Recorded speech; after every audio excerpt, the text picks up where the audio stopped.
Hello, everyone. This is Alexis Cohen, and I'm the host of Awakening Through Art Online Masterclass.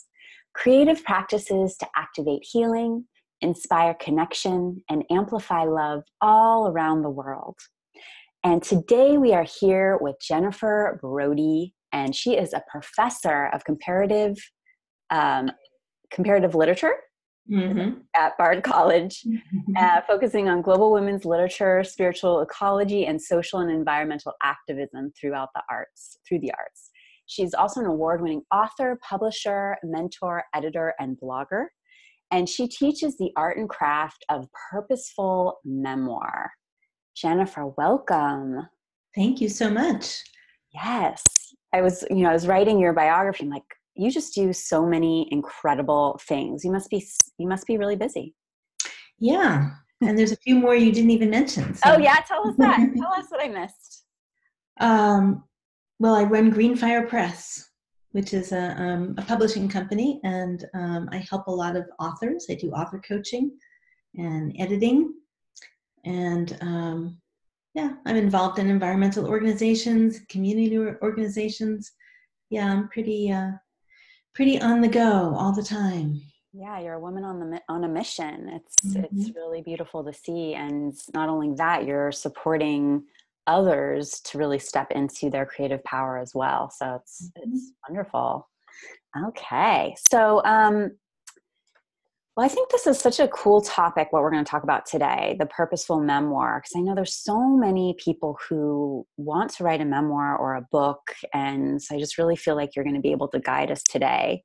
And before we jump in there, just to learn a little bit more about you and what's making you tick these days, what is inspiring you the most right now? Oh, well, inspiring me, my interest is in aligning the personal, political, and planetary. And I'm always looking for places where our personal values can be expressed in the political and then in the planetary range.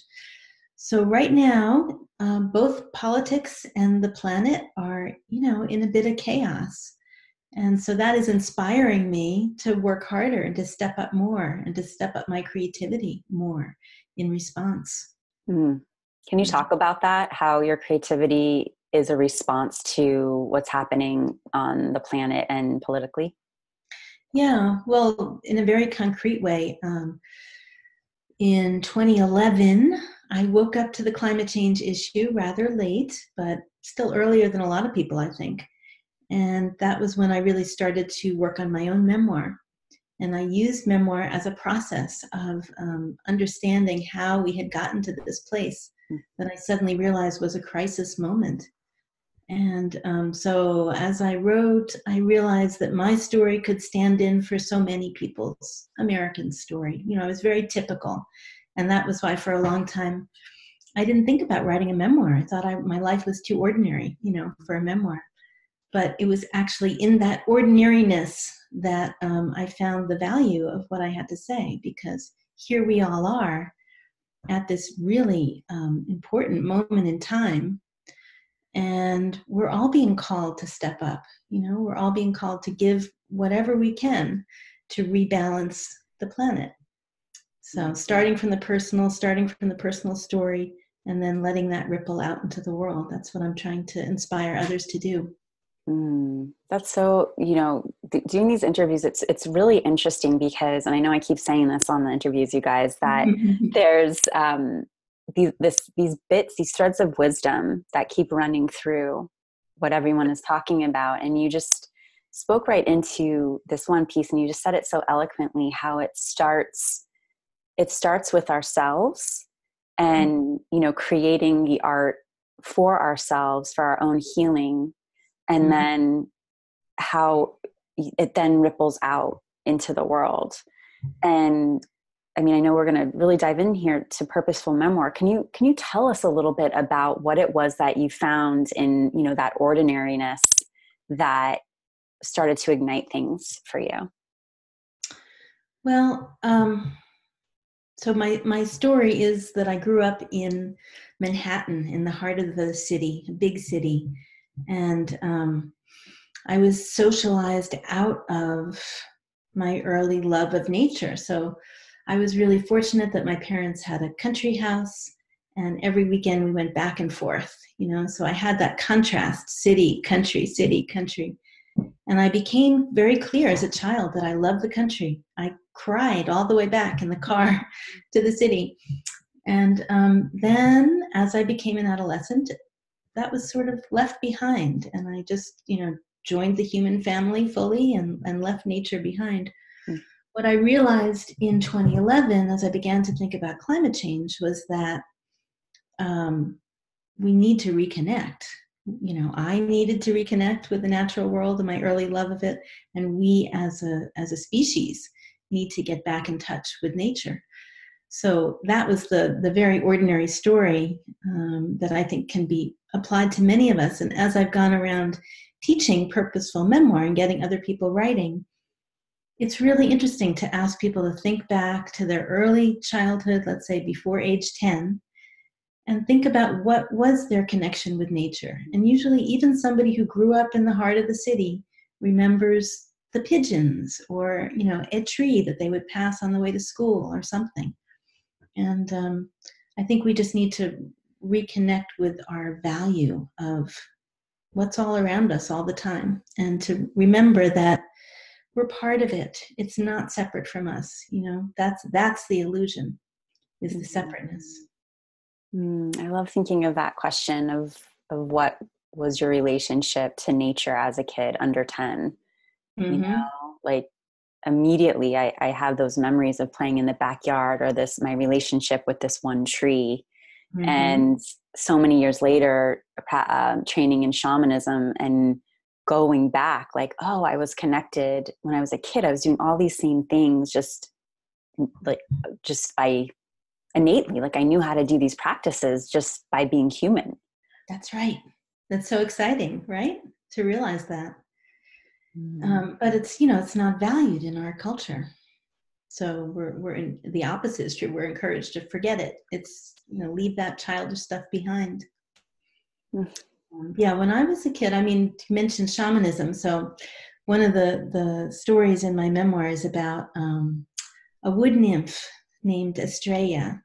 And I used to play with her in the woods in the country house. And she called me to my first writing experience. So I must have been about 7 or 8. I had just learned how to write. And I was very upset because the power company had come and cut down all the saplings under the power lines. And it was May. It was a beautiful day, and all the new leaves were shriveling. I was so upset. And I ran into the woods with my notebook, and I started writing this story about Estrella, the wood nymph, who goes on this quest with other animals to try to save the forest.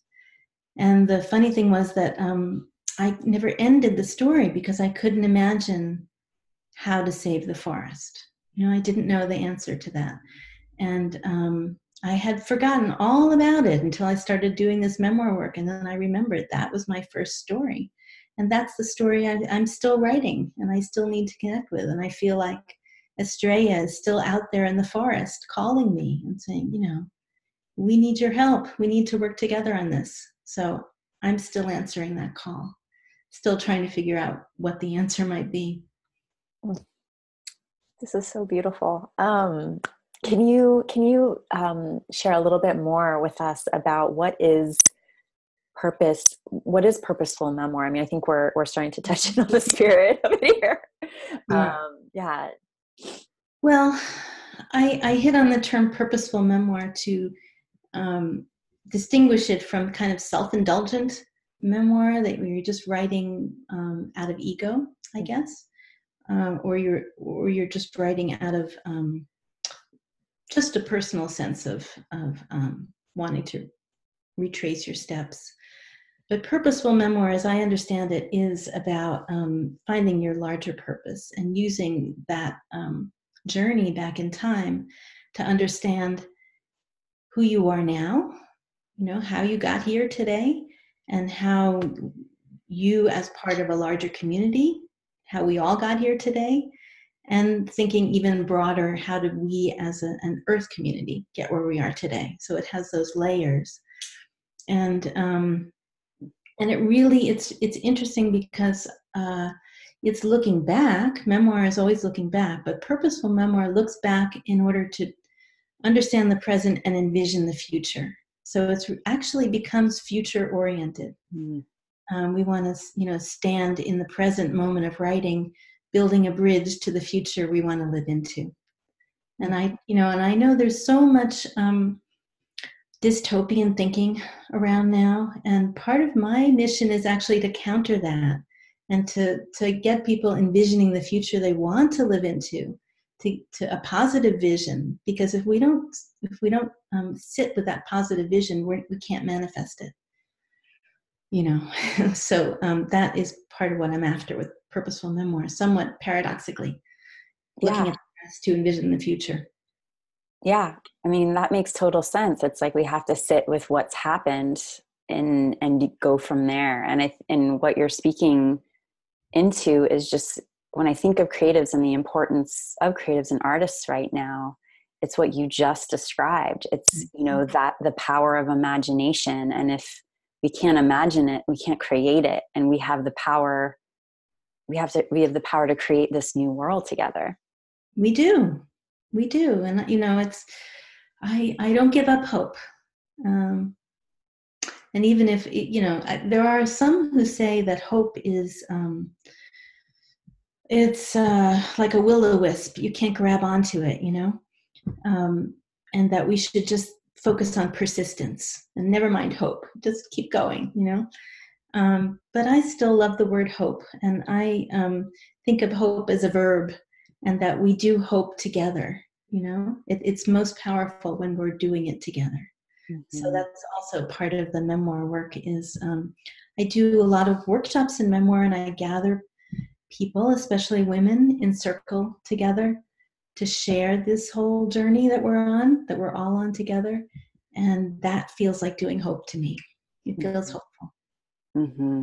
Yeah, there's something so powerful of those creative circles coming together in creativity. And so just with your teaching, so you're in a university setting? College setting. So you're seeing, students, groups of kids, people.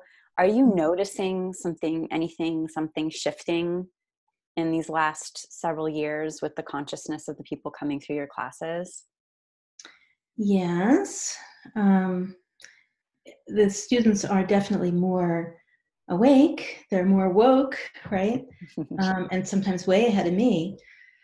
But they're also, and I think partly because they're so awake and alert to what's happening, they can be very anxious. And that is, we're seeing more and more of that, a kind of crippling anxiety and depression sometimes. So again, I think creativity is the antidote to that. And it's dangerous. It's almost dangerous to be awake if you don't have any way to channel what you know, or to process what you know, and to sit with others and do that together. So for me, it's writing is my tool. I mean, there are a million ways to express creativity, but for me, it's writing. So I do a lot of writing with students. We do a lot of writing together. Mm-hmm. Can you talk about I know we are talking about it, but if we went a little bit more deeply into the healing power of creativity, what do you think? Yeah. Can you just talk about your perspective of the healing power of creativity? Yeah. Well, like you said, I mean, humans are innately creative, right? That's what we do. So you sit a little child down on the floor and she starts playing, and that's creativity, So it's not something we have to learn. It's something we are, And the problem is, as we get socialized, we get shut down, or we start to sit in judgment on ourselves. And a lot of what I end up doing in my workshops has to do with getting people to shut off the little editor imp that sits on their shoulder and says, no, that's no good, throw it out. you can't write.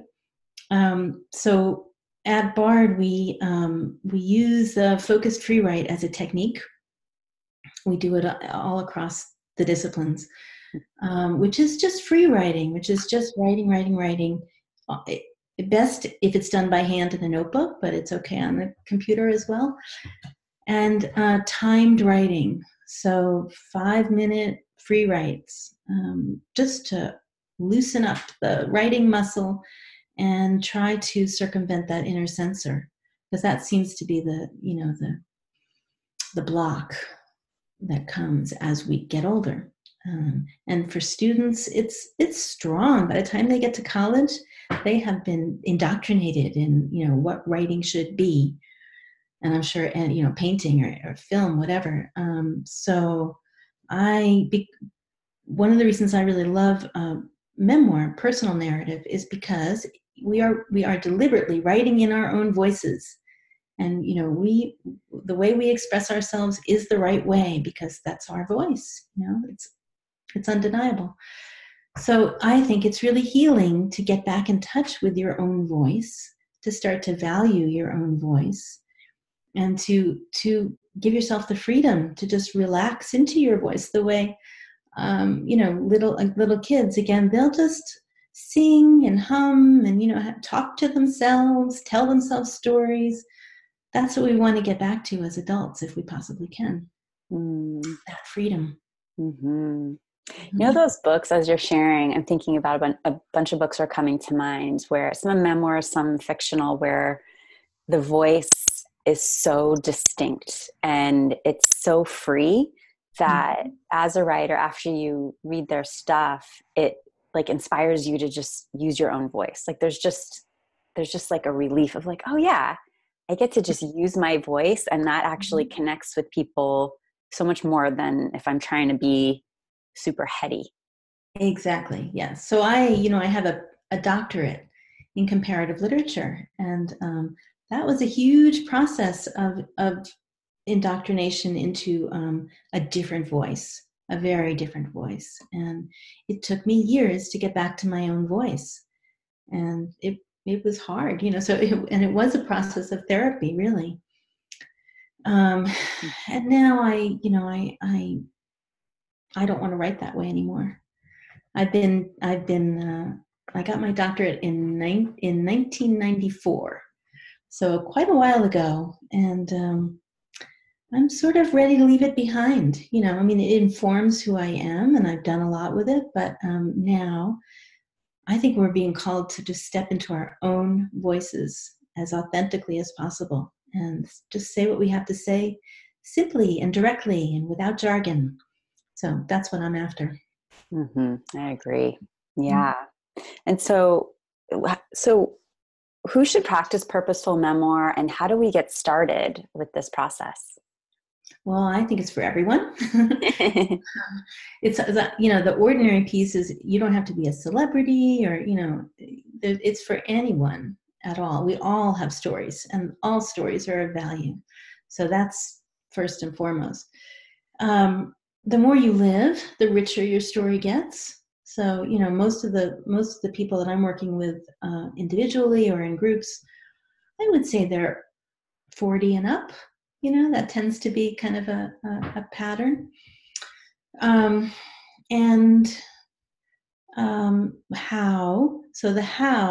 a lot of people get all tight over structure. Like, they want to have an outline, and, so my approach is no. My approach, just write, and accumulate a lot of writing, and don't get hung up early on the overall form, the story arc. We all know our own stories, but as you're exploring memory, you'll be surprised. And in the surprises, that's like therapy. That's where the real meaning comes out. So like when I remembered that story of the wood nymph, that was a real aha moment for me. I had totally forgotten it. And it became kind of the moment of that memoir. So I just encourage people to write, and to actually, most people will say, no time, too busy, can't focus. So I practice in these workshops. We do 5-minute focus rewrites and 10-minute focus rewrites, and people are amazed at how much you can write in 5 or 10 minutes, you know? So if you were just to do 5 or 10 minutes every day as a real practice, you would start to accumulate enough, and you would start to see the patterns. And for me, my memoir is divided. I'm looking over here because I have it with me. Oh, can we see that again? Can we see that one more time? Yeah. Oh, beautiful. I put this beach on the cover because very late on in the process of writing, it crystallized for me that I wanted to organize it by the 4 elements. So earth, water, fire, air. And then as I worked with that more, I realized that those were really good metaphors for anybody to work with as a framework for thinking about your life. So in my writer's guide to memoir, I have earth prompts, which deal with childhood, and water prompts, which deal with adolescence and young adult, when we kind of enter that cultural stream, and either we swim along smoothly or we start sputtering and trying to go the other way. Fire is either our passions and or our trials and tribulations, and that can come at any time of life. And then air, in my memoir, air runs throughout. It's our commentary, our self-reflection that happens.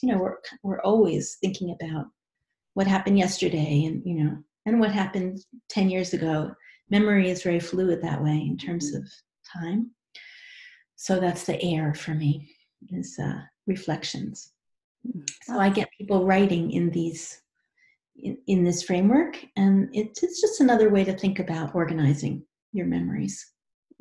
That's so wonderful. I really want to get your book, and these prompts sound amazing. Yeah, and the book, the writer's guide book, is it's a month by month guide. Cool. So it starts with January, and it goes for a year, and there are 3 prompts per month. And I didn't make a big deal out of this in the book. I don't think I mentioned it, but in fact, there's a personal, political, and planetary prompt. So getting you to think about all 3 levels. And I really think that if one followed the book for the year and just 3 prompts a month, you would have something by the end, And then I've also translated that to an online course. So trying to make it accessible to people. Awesome. That was going to be my next question. Like, that is an amazing program to do throughout the year. That's so great. Mm-hmm. Beautiful. Yeah. So Jennifer, I know you have an exercise that you would like to share with us. Mm-hmm. Well, so this is, I guess to start, I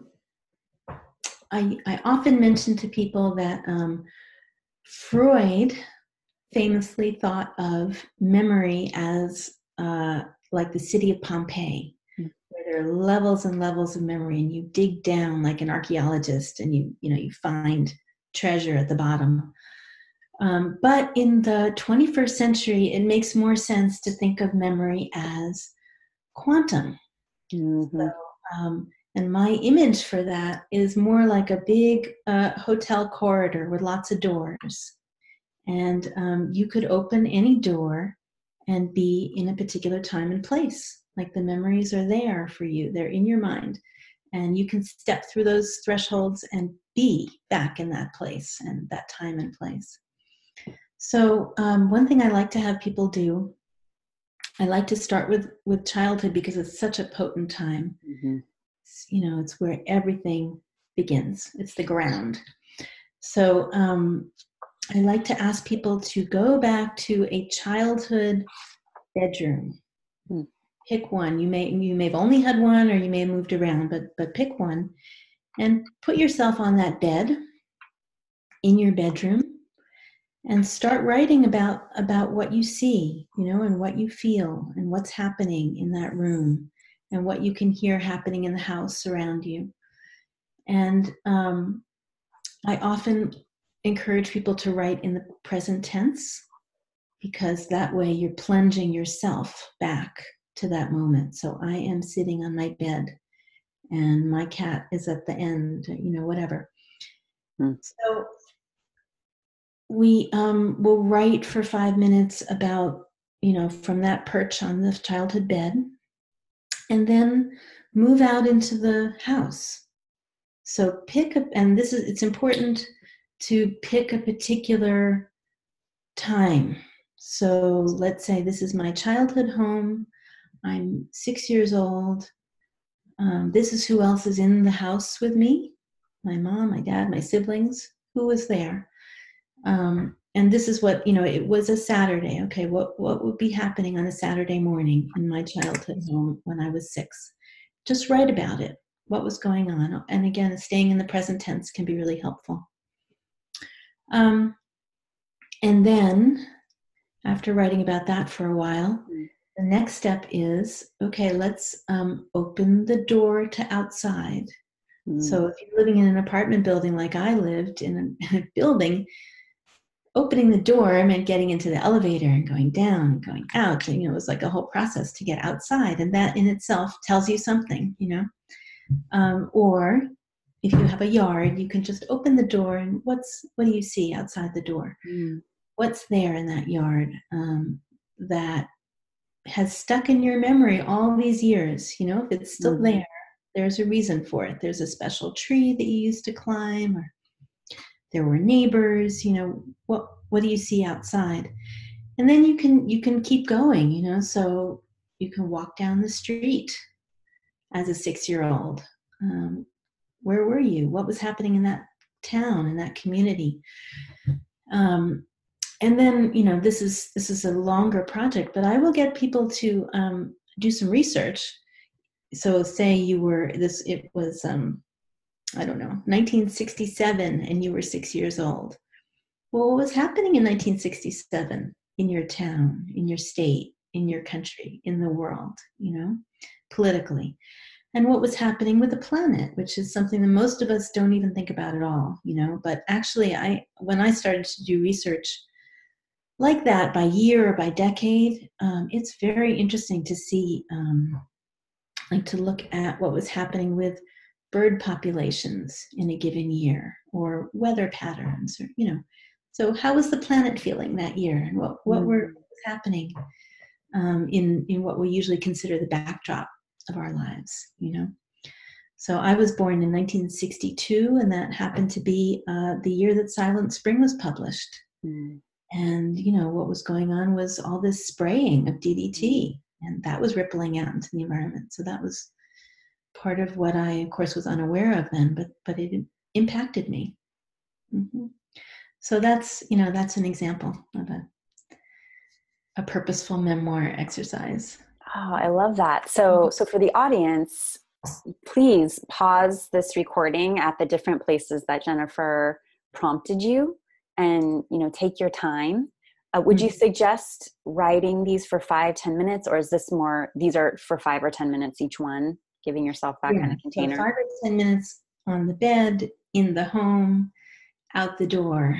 And then a further research project would be, well, what was happening in the world around you? Great. That year. Okay, awesome. So pause this and take your time, 5 or 10 minutes for each part of this, and then hop in the Facebook group and share with us what arises. I mean, just in the little bit that you were, trying to do to my head a little bit. Wow, already there's some insights there that I had never put together. And there's definitely times in my life where I'm like, oh, okay, wow, that was happening when I was just born. Obviously I wasn't aware of it, but there of course is a part of me that was aware of what was happening politically and on the planet, and just seeing how connected it all is. So I'm really excited to go back and do this. Yes. And then, we've started in some of my writing groups, we've started to think about epigenetics and how even the prehistory, will inform our experience. So that's interesting too. When you do a memoir, you often find yourself wanting to find out more about your grandparents and, you know, your lineage. So there's the kind of blood lineage, you know, and then there's a spiritual lineage that I think we all have, and that doesn't have to do with our physical bodies so much, but we have like a kinship or an affiliation with different spiritual traditions. So that's interesting to explore as well. Yeah. All in the service of thinking about who we are today and who we want to become. Oh, Jennifer, this is so beautiful. Thank you for creating this and sharing this with the world. I'm trying. Yes, I think it's important, you know. Yeah. It feels like the inner work that activists should be doing, really, because I think it's very easy for activists to kind of just run out there and, you know, want to wave a placard and all that, but you have to do that inner work and ground yourself and really be clear on who you are, how you got here, and where you want to go to be effective in the world, I think. I think so too. And it's really interesting that we're talking about this. I work with a lot of entrepreneurs, and, so a big part is messaging and telling your story. Mm-hmm. And this is like completely interlocked with, what we're doing as entrepreneurs, as creatives, visionaries with our businesses, that it does start, our whole businesses, a really aligned business starts from these stories. Mm-hmm. Mm-hmm. And the deeper you go into it, like really explore those roots like a tree, it's like going to solidify and stabilize your work in the world. Yes. Yeah. And I like the metaphor of a tree. I often use it to get people to think about the core, because a tree, a tree grows in rings. And what we see is the bark, right? And that's our adult selves. But in there is the core of our earlier experience. It's all still there. And so getting in touch with that is important. Thank you so much. This is great. Thank you. Thank you. And would you like to share the free gift you have for our audience as well? Yeah. So I created a PDF of the first 25 pages of this book. And so you'll get a sense of the prompts that I have. And each section also has a little essay about craft. And I also, the introduction was kind of aimed at people who wanted to create their own writing group of purposeful memoirists. So it gives some ideas of how to create a strong group and how to help each other with feedback, which can be a challenge in groups. So I think I have a pretty good technique for positive but very productive feedback that I share in the book. Oh, that's super helpful. Thank you for that. Mm-hmm. I'm excited to look at that. And yeah, so before we wrap up, is there anything else you would like to share with our folks here? Well, I mean, I am encouraging people to actually take on this path of purposeful memoir, whether or not you plan to publish a book. Like, I really see it as a practice that has value irrespective of whether you publish. But I do work with people on, if you want to move on towards publication, I work with people, and I just brought a couple of my more recent books. So this is Wisdom Lessons by Mary Lyons, who's an Ojibwe elder. Mm-hmm. I just edited and I'm bringing out her book with my press. Oh, great. It's a beautiful purposeful memoir. And this one is still in the not for sale version, but this is Nina Simons, who's the co-founder of Pioneers, right? So her book is coming out, and it has some beautiful sections of purposeful memoir. Beautiful. And, it's what I want to read, and it's what I want to cultivate in the world. People telling their stories and making a difference. And we don't have to. I don't think we have to be grand or grandiose to make a difference. Each person's creativity, starting where they are, matters. So, thank you so much for being here. Thank you. My pleasure. Thank you. I'm going to look forward to the whole series. Yeah, it's great. Yeah, and thank you for your participation. And dear viewers, thank you so much for being here and for participating and bringing your love and awareness into this project as well. And yeah, please jump in the Facebook group and share what's coming up for you so far. And any of the art you would like to share with the group. It's a fully private group. So we will see you there, and please check out the other interviews. They're great, and have a good rest of your day. Bye.